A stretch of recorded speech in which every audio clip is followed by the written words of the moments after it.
Welcome back to the Real Cinema Show. My name is Rob, I'm Devin. and on this show, we talk about movies playing in theaters. The theatrical experience is what we care about here on this channel. Yep. So that's what we strictly talk about. Devin, for those unfamiliar with the show, tell them how this episode is going to go.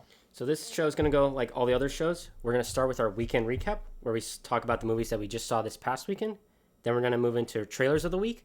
And then we're going to talk about what we believe will be Hollywood's next billion-dollar film. And then we're going to close out with movies coming this week in theaters. Great. Devin, what did we see this weekend? So the main movie of this weekend was, of course, Beetlejuice Beetlejuice, the 36-year sequel directed by Tim Burton. I really love this movie, Rob. I thought it was extremely funny. I think, honestly, it's probably my top 5, maybe top 3 comedies of this year, I think, for me. Really? I think I top 5 almost for certain, maybe top 3. I love there's kind of almost some musical elements at times, musical scenes, not like a musical movie. At times I thought were great. I thought Monica Bellucci, in her limited time in this movie, she was great, especially in her very first scene to begin with. One of the parts of this movie I really liked was the set design and the costumes of this movie. Mm-hmm. The vibrant colors, all the different characters, how they're dressed. I thought the costume design and just the tonal setting of the movie, how it looked, was great. Like feels like it picks up right in the same world from the 1988 version. Michael Keane, of course, being great as well, of course, as Beetlejuice. Yep. With him and Bob and his fellow minions, I thought they were hilarious. Okay. It was just a really great time, and I really enjoyed especially, of course, the main focus being Winona Ryder and Jenna Ortega's characters and the journey they go throughout this movie. Yeah. What do you think? Yeah, no, I'm going to have to echo most of what you just said. So, Tim Burton's visuals, come on. They're almost second to none. Mm-hmm. I did think, however, that the movie did have a slow start. Okay. Right? You don't really know what the movie is really about. Mm-hmm. You're just following this group of characters in their lives before the plot kind of kicks in. Yeah. I found that to be a little bit of a problem for me. Mm-hmm. But all the pluses that you said, I echo. Yeah. I think one of the things that's interesting, I feel like this movie has like a couple plots to it. It has maybe 2 or 3 plots throughout, which I didn't have the same problem you did of waiting for the movie to get going because there's multiple things happening. Yeah. It's like this movie doesn't have a 3-act structure. Mm-hmm. It kind of is like a character. It's almost like a hangout movie, like where you follow a bunch of different characters and whatever storylines they kind of go to. It's kind of jumbled, but in that way, thinking about it that way, I don't know. Yeah. When you say jumbled, do you feel like the script wasn't set well, or it was a little just all over the place in terms of how the script was? I don't know. I think it was. I mean, obviously, it was written that way on purpose, right? Yeah. And maybe their idea was to get to follow a bunch of characters as opposed to just following one single character in her journey. Yeah. It follows the mom's journey. It follows Winona Ryder's Jenna Ortega's character's journey. I think the movie, because the original movie, I guess it does follow a bunch of different characters as well, but it mainly focuses on the ghosts. Yes. Right. And Winona Ryder's character. Yeah. It feels the one movie feels like there's one storyline. And with this one, it's multiple storylines colliding together. I get that. I think it still worked for me. What would you say was a better one, this one, or did you like the first one more? Well, having said that about the first one, I did like the second one more.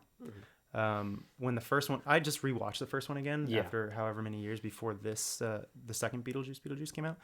And I had more fun with this one, maybe because of all the craziness. Yeah. But I feel like Monica Bellucci's storyline with Willem Dafoe's storyline could have been plucked out of the movie, and the story wouldn't have changed all that much. Maybe it would have led to less chaos at the end, but I agree.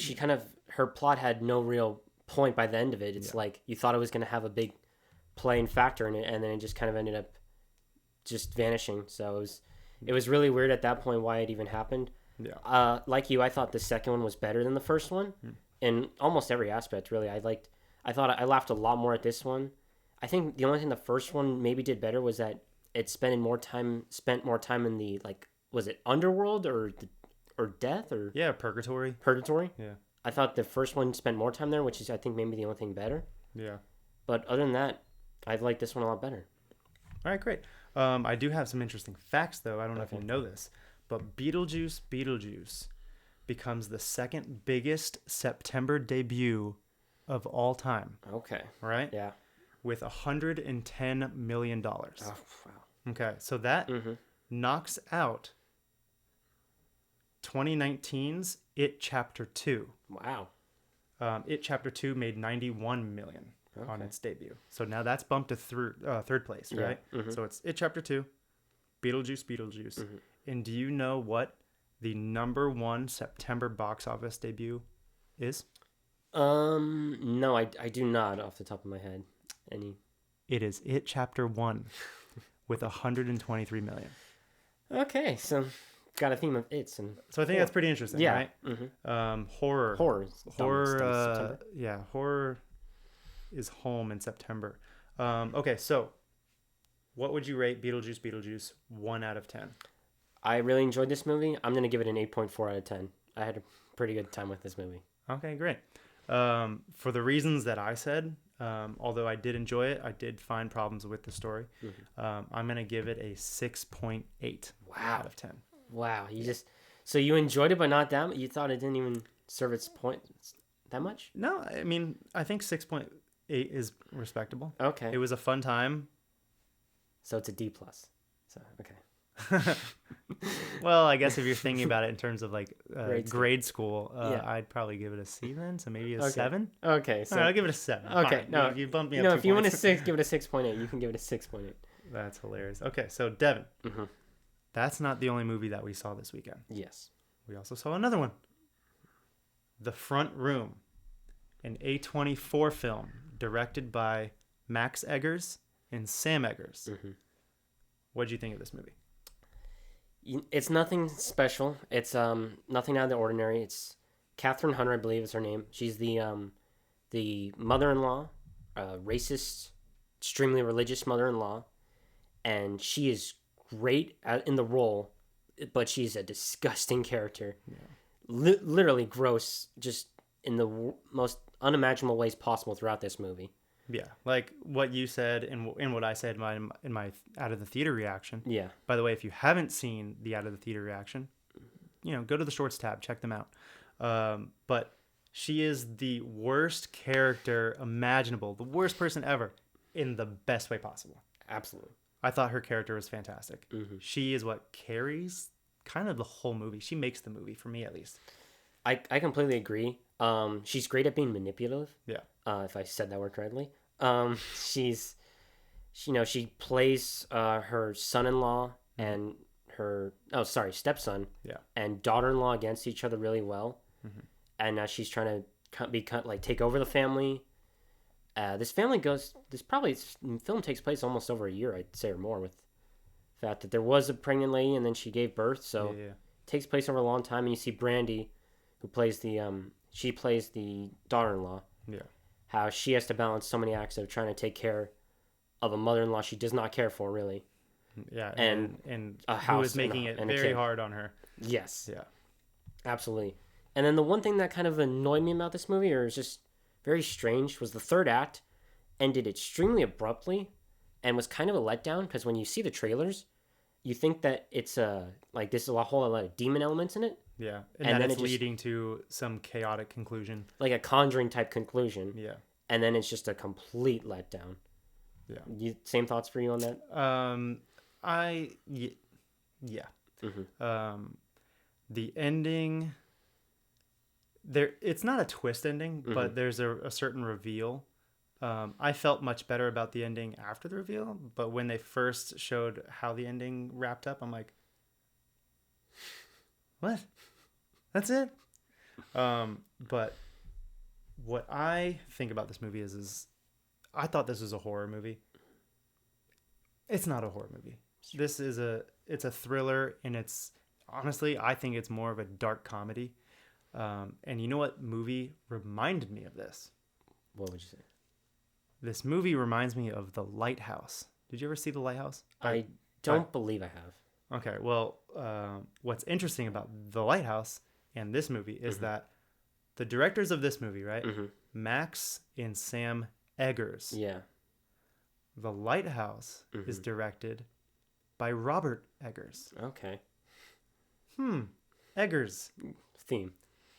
The Lighthouse was an A24 film. The Front Room is an A24 film. Yep. I saw this and I did a little bit of digging, little surface level digging, and I found out that all three of them are brothers. Who would have thought? Who would? I mean, no, it would have made sense. I would have thought they were. I didn't think there's a coincidence. Yeah, and what's interesting is that The Lighthouse. I think Max Eggers actually wrote The Lighthouse with Robert Eggers. Oh, okay. And this movie does feel like it feels like The Lighthouse. It's two people are secluded and it's claustrophobic in this house, and their characters are at odds at one another, and at times you feel like, oh, is the main character losing their mind? Yeah. So I thought that was interesting, by the way. Okay. That was just a little Quickly to echo that point, about this is classified as, what is it, it's a horror classified, right? I think. Yeah, horror thriller. But I think it's a thriller, like kind of drama. Like I can see the comedy aspects. I saw this in a very empty theater. Yeah. So there was some farting in the movie. So when there was If you fart in the movie, it's the non-automatic comedy. So when there was comedic moments, it felt almost weird to laugh because no one else was laughing, and it's one of those things where it's am I gonna laugh by myself in this theater? So why not, Devin? That's laugh by yourself. Sometimes I do that. It just felt very uncomfortable and a weird wash. Yeah. So I'm assuming you did not like it as much as Beetlejuice. That is correct. What are you rating it? 1 out of 10. I put it in a 5.5 to 6 range out of 10. It's nothing special. It's got I guess comedic really moments with the disgustingness where you're ugh, but just nothing special. Just a letdown, really. Technically speaking, this movie is great. The cinematography is great. The sound design is great. The production design is great. Yeah. Where this movie falters is, I think, the other characters, not the evil religious stepmother. The other characters I felt were kind of weak. Okay. There was a lot of exposition that I was okay, they could have just used show not tell, but they're telling us, and because of that I'm gonna have to give it a 5 out of 10. It did make me want to check out Catherine Hunter's other work though, because I thought that she carried this movie pretty well. That's a fair point. Yeah. Okay, with that down, we're going to go into trailers of the week. Yeah. If we're going to see them, or are we going to pass? Yeah. Minecraft. A Minecraft movie. Action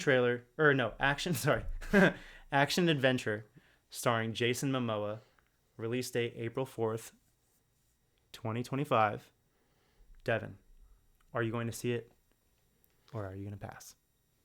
I'm probably going to have to see it to review it for the show, but this was a very lackluster and unimpressive first trailer for one of the most popular IPs of all time. Why this movie's probably getting made? It's because it's the best-selling video game of all time, 300 million copies. Is it really? Yes. Wow, I didn't know that. And it's got over 1 trillion views on YouTube in terms of people watching Minecraft content. No. Oh. Of people in YouTube. I was going to say 1 billion views on the trailer? No. It's got over 1 trillion with a T. Oh, trillion. Okay. Yeah, views on YouTube of people watching Minecraft content. That is crazy. It's the most popular game probably ever. Wow. That's why they're trying to cash in and make a live-action movie of this. Yeah. It looks awful.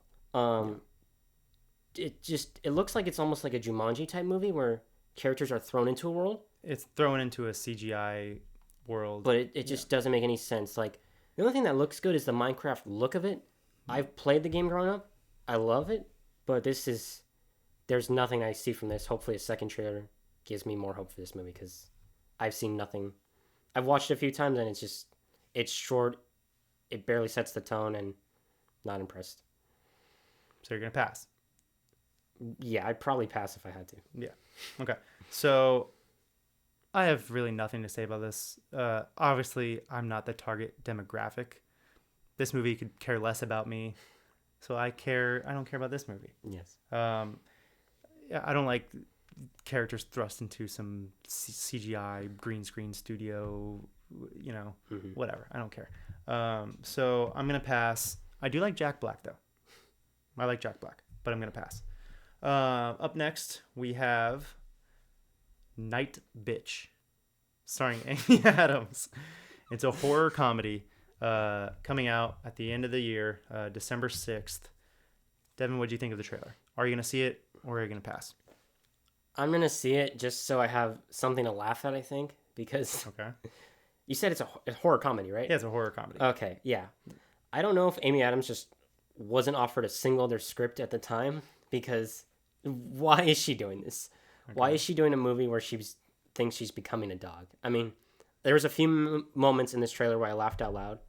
And one thing that I found surprising about this movie, it is actually an adaptation of a novel. So this isn't actually an original movie. So that was surprising that this is already a novel. Like, the premise is ridiculous, but like, maybe she just wanted to have fun with something for a change, and that's why she's like, let me like act like a dog on set, because why not? So yeah. I'll see it. So you're seeing it, or are you gonna pass? I'm gonna see it. Okay. I'm gonna see it. And I actually really like this trailer. I thought it was kind of right up my alley. Just some, obscure, sort of concept of basically a mother, you guessed it, turning into a dog, right? And obviously the trailer is, kind of showing us that this is a metaphor. She's transitioning as a person, right? Mm-hmm. She's, I don't know. She's evolving as a person, and she has to deal with those sorts of issues. Whatever those issues may be. Yeah, whatever. So I'm going to see it. I am not passing. All right. So up next, we have the Wolfman teaser coming out January 17th, 2025, directed by Leigh Whannell, the director of The Invisible Man and the writer of Saw, Insidious, all these movies with James Wan. Are you seeing Wolfman, or does this teaser make you want to pass? I'm going to see this. There's not much to go off of. It's a true teaser trailer. It feels like almost an old school trailer at this point, where most trailers nowadays tell you too much of the movie, and this one just gives you a good tonal setting for the most part, and just a little tease of what it's about. Like you said, directed by the man who did The Invisible Man, Leigh Whannell. Is that what he said? He also did Upgrade, which is a very underrated movie. Okay. Very good movie. I love The Invisible Man. I thought that was a great movie. I was able to watch during the pandemic. Julia Garner's also in it. She was a star in the Netflix series in Ozark that she won 3 Emmys and a Golden Globe for. Wow. So, by the looks of it, by a good first trailer, and also produced by Blumhouse, who's known for horror. Yeah. Gonna see it. Great. To see it. I'm a big werewolf movie person. I like werewolves in movies. I'm kind of underwhelmed. Okay. I know it's a teaser, but you didn't really give me anything. You didn't make me more excited to see the movie. The only reason I am excited is because I do trust Leigh Whannell. Other than that, that's really it. I'm going to see it, but I can't wait for the first official poster, or not the poster, trailer. Okay. The reason I brought up posters is because we're going to talk about that in just a second. In our last trailer of the week, we have Smile 2, a horror mystery coming out October 18th. Devin, are you seeing it, or are you going to pass? So obviously I'm seeing this one. We talked about it last week. This was on number 3 for me on my most anticipated movies for the rest of the year. I think it's kind of interesting how this one's going to be about a pop star dealing with like a smiling demon kind of following her around, where she's on a tour as well, so she has a lot more attention on her. Yeah. So if she starts freaking out in public, everyone's going to be like, what's wrong with her? What's happening? So I feel like that adds another interesting dynamic. This trailer gives a bigger insight about how they're going to try to actually kill the demon instead of just kind of get it out of her or whatever that may be. looks like she's gonna almost want to try to like kill herself, and somehow someone's gonna bring her back to life. Yeah, I thought that was interesting. Yeah. So that's interesting. And the one thing I didn't like about this trailer is that it kind of felt like the first minute of it, a lot of footage was reused from the previous trailer. Mm-hmm.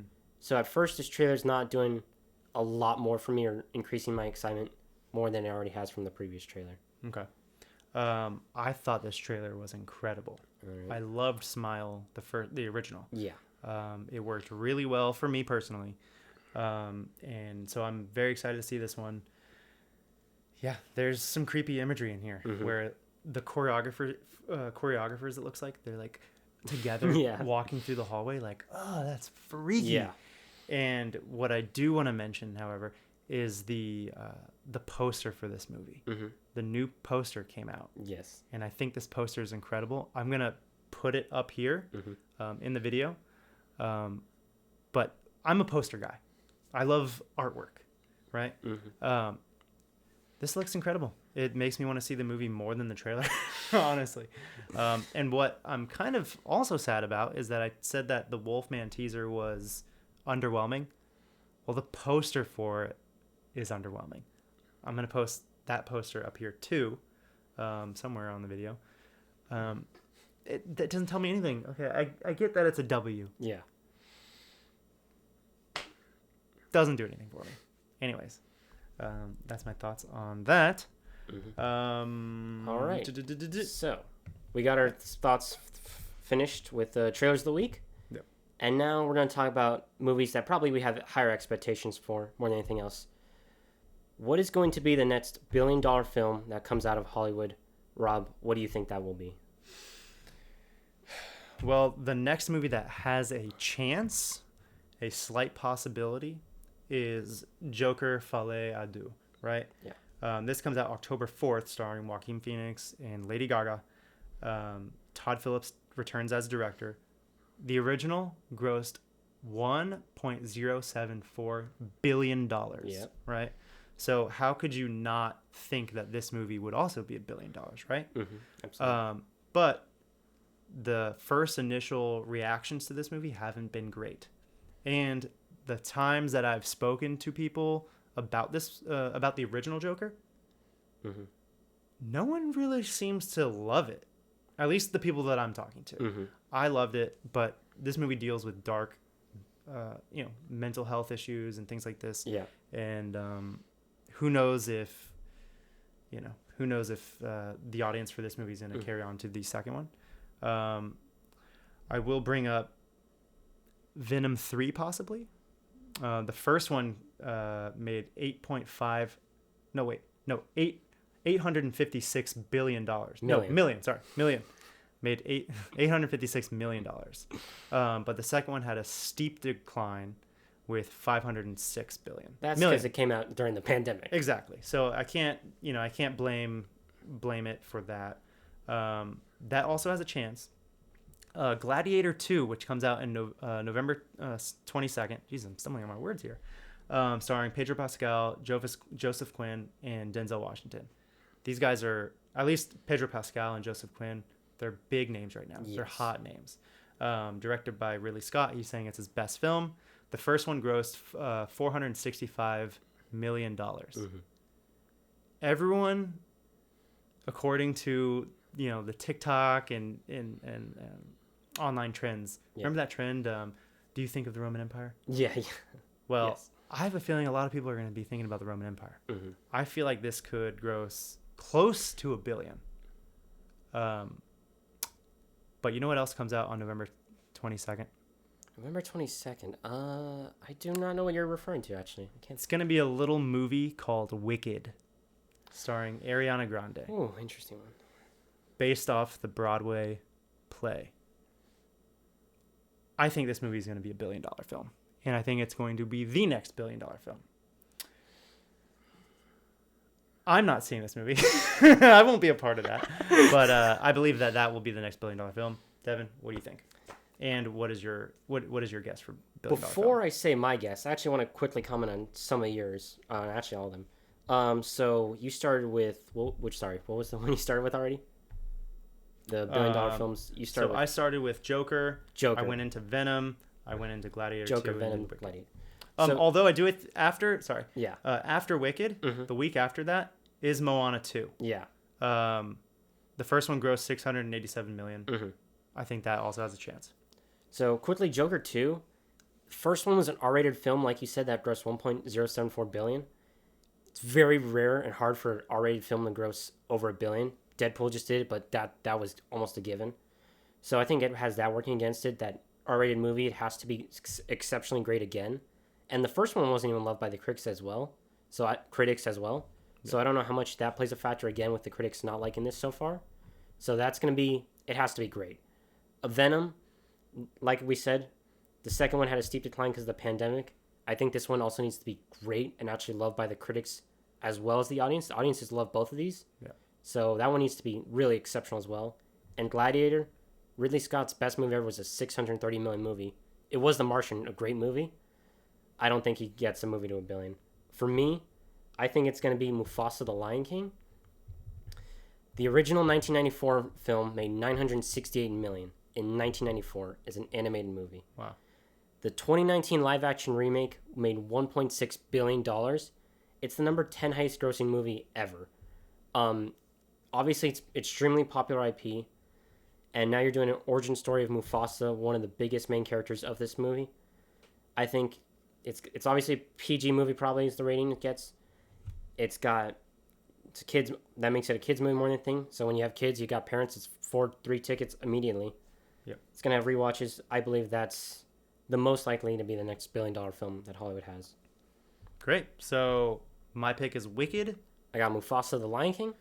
And we are going to move on to our next topic and our last. Opening this weekend. Yes. What do we have coming out in theaters September 13th? I'm going to list them off. Speak No Evil, a horror drama starring James McAvoy, and Mackenzie Davis. The Killer's Game, an action comedy directed by J.J. Perry, starring Dave Bautista and Sofia Boutella. And Palm Clementieff is in there too. Okay. Yeah. I'm not familiar. So Guardians of the Galaxy. Oh, okay. Mantis. Oh yeah, that's right. I did hear about that. Yes. My Old Ass, a dramedy. Yes. Starring Aubrey Plaza. And then we have 2 more. The 4:30 movie, directed by Kevin Smith. Mm-hmm. And then The Critic, a period drama thriller starring Ian McKellen. What are you seeing this weekend? So regrettably, I'm going to see Speak No Evil. Why regrettably? Because I have seen the trailer, I think we both have, Yeah. for this movie in theaters about 10 to 15,000 times. Yeah. It plays in front of every movie. I don't think it's not an exaggeration that every movie I've seen in the last 3 months, I've seen this trailer. Mm-hmm. This trailer tells me everything. I see the first act, the second act, the third act. I'm like, great. What else do I not already know about the movie? I can recite every line of it. Yeah.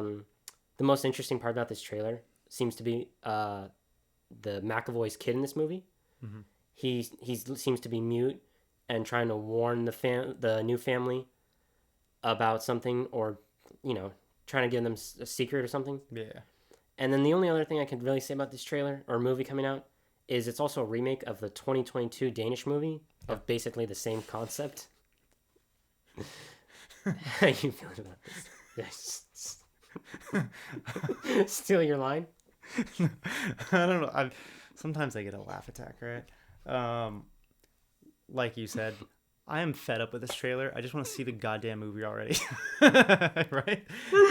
like, thank you for showing me this for the millionth time. Let's just click play. I feel like I'm so bitter right now with horror movies because I'm so burnt out with horror movies. Yeah. Like 12.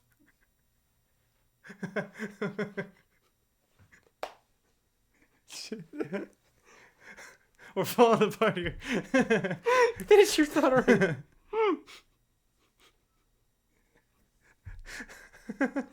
What's your thought? Rob, what is your thought? 12 what? Huh? When you had a thought. Oh, yeah. So so like 12 out of the last 13 movies I saw at AMC have been horror movies. Yeah. I'm exhausted. Let's just get this over with. Yes. I agree. Yeah. And next movie. We're going to get it together one day. The next movie we have Killer's Game. Yes. The Killer's Game, sorry. An action comedy. Did I already say this? Killer's Game, yes.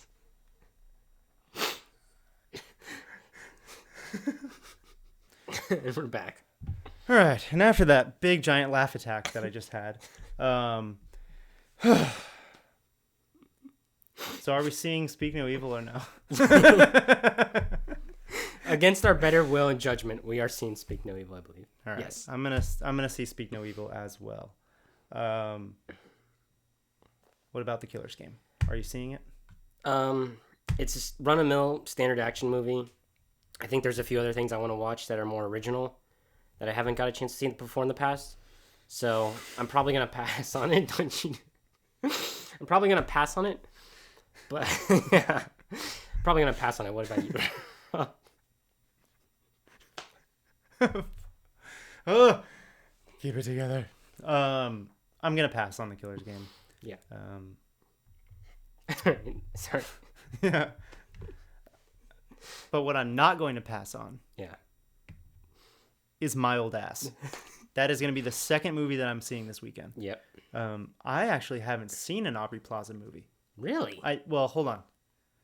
I think Ever? None? So she was in Scott Pilgrim versus the World. I've seen that one. Okay. But somehow I've completely avoided her whole career by Wow. accident. So I'm actually pretty excited to see this. And she's also going to be in Megalopolis later this month. Okay, yeah. So I'm going to get a little bit of Aubrey Plaza this month. Double dose. So yes, I am seeing My Old Ass. You are seeing... I believe I'm going to see it too. Okay.